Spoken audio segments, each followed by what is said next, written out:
Important points concluding remarks regarding Gauss law. ठीक है, एक चीज तो अब थोड़ा कंबाइन करते हैं पिछले दो रिजल्ट को कि ये था क्लोज्ड सरफेस, एक चार्ज बाहर है, इसको बोल देते हैं कैपिटल क्यू जे, और एक चार्ज अंदर है स्मॉल क्यू जे। ठीक है, इनफैक्ट नोमेनक्लेचर भी चेंज कर दें, इसको क्यू आई बोल दीजिए, इसको क्यू जे बोल दीजिए। अब दोनों की वजह से हम मान लीजिए कि यहां पे एक एग्जांपल लेते हैं, एक छोटा सा सरफेस है, इसकी वजह से यहां पे फील्ड क्या होगा, ई आई बोल दीजिए। इसकी वजह से यहां पे फील्ड क्या होगा, ई जे बोल दीजिए। नेट फील्ड क्या होगा, कुछ ऐसा होगा, ई नेट बोल दीजिए। अच्छा, इस एरिया का नॉर्मल क्या होगा, ऐसे बता दीजिए, ये ई नॉर्मल हुआ। ठीक है, अब सीधी सी बात है कि गॉस लॉ के एक्सप्रेशन में जो हम E डॉट डी एस लिखते हैं उसमें E तो होता है ई नेट, ई नेट, तो यानी ये क्या लिखाएगा, ई आई वेक्टर प्लस ई जे वेक्टर डॉट ds, और ये एक्शन, ये समेशन पूरे सरफेस पे करना है। अच्छा, अब डॉट प्रोडक्ट है ना, तो डॉट को हम सेपरेटली लिख सकते हैं ना, E I dot ds plus E J dot ds। लेकिन हम तो प्रूफ कर चुके हैं कि ई आई डॉट ds क्या है, flux due to charge q i over complete surfaces. ये तो प्रूफ कर चुके हैं कि ये कितना के बराबर है, 0। और ej डॉट ds क्या है, ये qj चार्ज की वजह से पूरे सरफेस पे फ्लक्स, ये क्या हम प्रूफ किए थे, qj बाई एप्सिलॉन नॉट। तो ध्यान दीजिए कि ये जो E है ये नेट E है एट ds, जहां ds है वहां पे नेट E है, लेकिन फिर भी जो रिजल्ट आया है सिर्फ किस पे आया है, डिपेंडेंट। रिजल्ट जो डिपेंडेंट है गॉस लॉ का, वो डिपेंडेंट ऑन एनक्लोज्ड चार्ज है।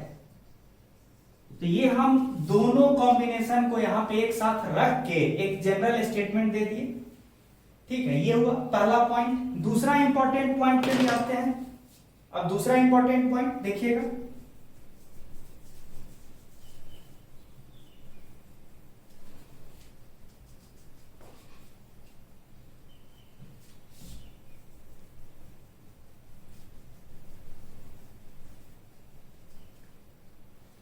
दूसरा इंपॉर्टेंट पॉइंट है कि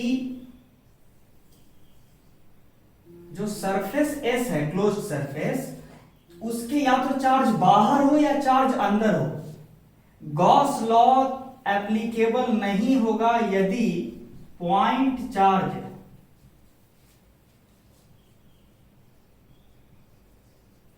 ऑफ फाइनाइट मैग्नीट्यूड,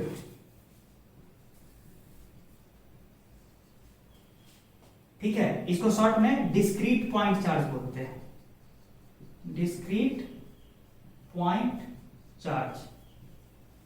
मेरा आर्ग्यूमेंट है कि यदि क्लोज्ड सरफेस S पे ही अगर कोई पॉइंट चार्ज लाई कर जाए, उस केस में गॉस लॉ वैलिड नहीं है। Gauss law is not valid. In fact, it is undefined. Gauss law क्या हो जाता है, undefined if charge, in fact discrete charge, lies on the surface itself। मेरा कहना है कि गॉस लॉ आप अप्लाई नहीं कर पाइएगा, गॉस लॉ अनडिफाइंड हो जाएगा यदि आपका अगर कोई पॉइंट चार्ज खुद उसी सरफेस पे है जिस सरफेस के थ्रू फ्लक्स निकालना है। अब इसका रीजन क्या है, मेरा क्या कहना है कि ये जो क्वांटिटी है ये चीज इस केस में आप नहीं निकाल पाइएगा। क्यों? सो देख लीजिए, चार्ज यहीं पे है और यहीं पे क्या कीजिए, चार्ज जहां पे है वहीं पे एक छोटा सा सरफेस लीजिए जहां चार्ज है वहीं पे ds, ठीक है। इसी ds सरफेस पे फ्लक्स क्या होगा, छोटा फ्लक्स एट ds। इसी ds सरफेस पे फ्लक्स क्या होगा, देखिए तो चार्ज तो यहीं पे है तो k q बाई 0, क्योंकि चार्ज की दूरी इस ds से कितना है, 0 है। तो यहां पे इलेक्ट्रिक फील्ड का स्ट्रेंथ, इस सरफेस पे इलेक्ट्रिक फील्ड का strength due to charge q ये होगा E ds इंटू कोई भी एंगल हो दोनों के बीच, इससे कोई मतलब नहीं, इन चीजों से कोई मतलब नहीं है। इलेक्ट्रिक फील्ड का स्ट्रेंथ क्या हो चुका है, इंफिनिटी, टेंडिंग टू इंफिनिटी। कहां पे, एट द लोकेशन ds। इस वजह से ये जो है नॉट डिफाइंड हो गया, कौन, फ्लक्स। इसलिए हम गॉस लॉ का चर्चा नहीं करेंगे यदि कोई भी point charge of finite magnitude कहां पे लाई कर जाए, उसी सरफेस पे जिस सरफेस पे फ्लक्स निकालना था। तो ये देखिएगा, ठीक है। हाँ, एक चीज और ध्यान देने वाली बात है कि इस गॉसियन सरफेस पे यदि एक इनफाइनाइटेसिमल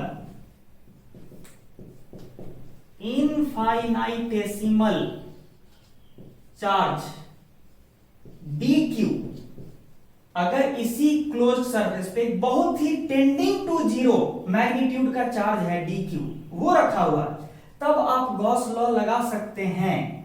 क्यों? क्योंकि इस तरह के चार्ज को हम डिस्क्रीट चार्ज नहीं कहते हैं। बोलिए ऐसा क्यों? क्योंकि इस छोटे से टेंडिंग टू 0 मैग्नीट्यूड वाले चार्ज की वजह से इस ds सरफेस पे यहां पे इलेक्ट्रिक फील्ड का स्ट्रेंथ क्या होगा, इलेक्ट्रिक फील्ड का स्ट्रेंथ k dq बाई यहां पे दूरी, छोटा दूरी का स्क्वायर, ये दूरी होगा टेंडिंग टू 0।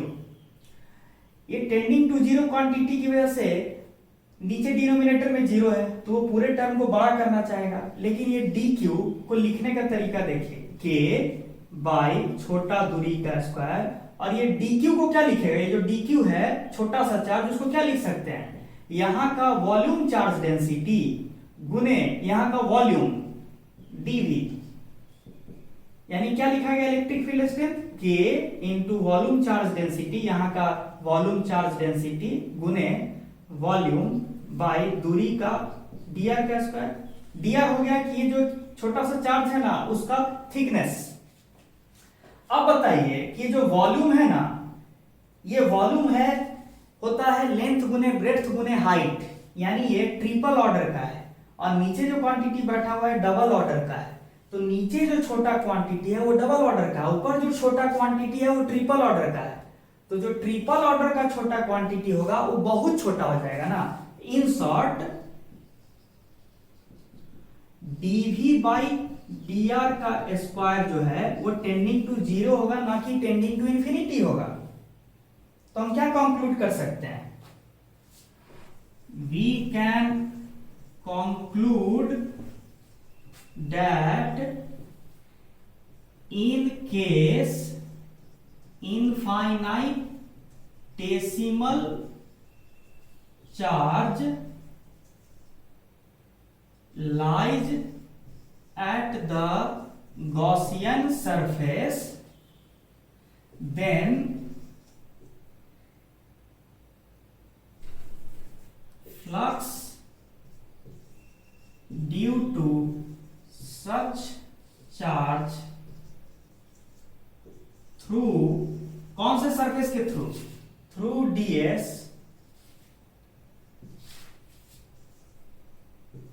क्या होगा, टेंडिंग टू 0 होगा। क्यों ऐसा होगा, वाई, अगर कोई पूछे वाई, क्योंकि फ्लक्स होता है, छोटा सा फ्लक्स होता है E ds cos थीटा, लेकिन जो E का वैल्यू है due to d q charge वो क्या है, के डी क्यू बाई छोटा सा दूरी का स्क्वायर, ठीक है। और ये क्या हो जाएगा, के रो इंटू छोटा वॉल्यूम बाई डी आर का स्क्वायर। लेकिन वॉल्यूम जो होता है ये किस ऑर्डर का होता है, के रो इंटू डी आर के क्यूब ऑर्डर का होता है। ये किस ऑर्डर का होता है, ये। और ये क्या है, डी आर का स्क्वायर। डी आर क्या है, तो जहां पे छोटा सा चार्ज है ना उसका थिकनेस है। तो तब क्या हो जाएगा, के रो इंटू डी आर, और डी आर बहुत छोटा क्वांटिटी है तो ये क्वांटिटी क्या हो जाएगा, 0। तो मैंने मैथमेटिकली क्या प्रूफ किया कि अगर कोई बहुत ही छोटा सा इनफाइनाइटेसिमल चार्ज सरफेस पे है तो उसकी वजह से जो यहाँ इलेक्ट्रिक फील्ड होगा सरफेस के आसपास, इलेक्ट्रिक फील्ड, वो इलेक्ट्रिक फील्ड के क्यू बाई आर स्क्वायर से लिखे। और ये जो आर है डी आर वो है छोटा सा दूरी, ठीक है। और किससे दूरी, सरफेस से दूरी, ठीक है।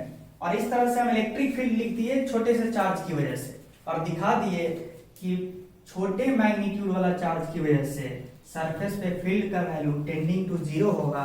इसलिए आप इस तरह का सिचुएशन को फेस नहीं कीजिएगा और बच जाइएगा, ठीक है।